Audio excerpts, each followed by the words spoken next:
High, this is Deepak Modak and welcome back to another new video. তো আজকের ভিডিওতে আমরা সিআরপিএফ নন টেকনিক্যাল এবং টেকনিক্যাল পোস্টে যে নিয়োগের বিজ্ঞপ্তি বেরিয়েছে সেটা সম্পর্কে আলোচনা করব। তোমরা জানো যে সিআরপিএফে বিভিন্ন ট্রেডসম্যান নিয়োগ করা হয়। তো গতকাল সেই ট্রেডসম্যান নিয়োগের বিজ্ঞপ্তি সিআরপিএফ এর তরফ থেকে কিন্তু জারি করা হয়েছে। তো সেখানে টোটাল ভ্যাকান্সি রয়েছে প্রায় 10,000 9,175টি এক্সাক্ট ভ্যাকান্সি, যার মধ্যে মেয়েদের জন্য রয়েছে 79টি, বাকি সব ভ্যাকান্সি ছেলেদের জন্য। এবার এই যে ট্রেডসম্যানের যে চাকরি, তার জন্য কোয়ালিফিকেশন অবশ্যই মাধ্যমিক পাস, তার সঙ্গে যে ট্রেডের জন্য তুমি অ্যাপ্লাই করবে সেই ট্রেডের সার্টিফিকেট দরকার। অ্যান্ড এর ফর্ম ফিল আপ কবে শুরু হচ্ছে?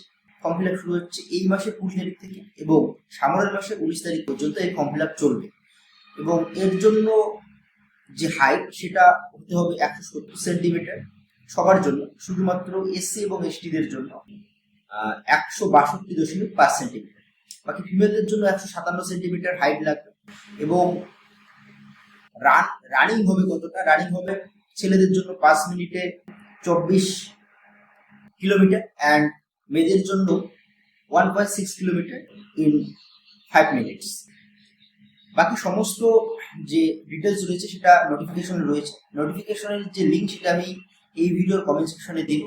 তো যারা যারা অ্যাপ্লাই করতে চাও তারা কমেন্ট করে জানাও যে ভিডিওটা কেমন লাগলো। যদি ভালো লাগে তাহলে অবশ্যই ভিডিওটিতে একটি লাইক দিও আর বন্ধুদের সঙ্গে ভিডিওটাকে শেয়ার করে দিও। চ্যানেলে যদি নতুন হয়ে থাকো তাহলে চ্যানেলটাকে সাবস্ক্রাইব করে দিও। ধন্যবাদ।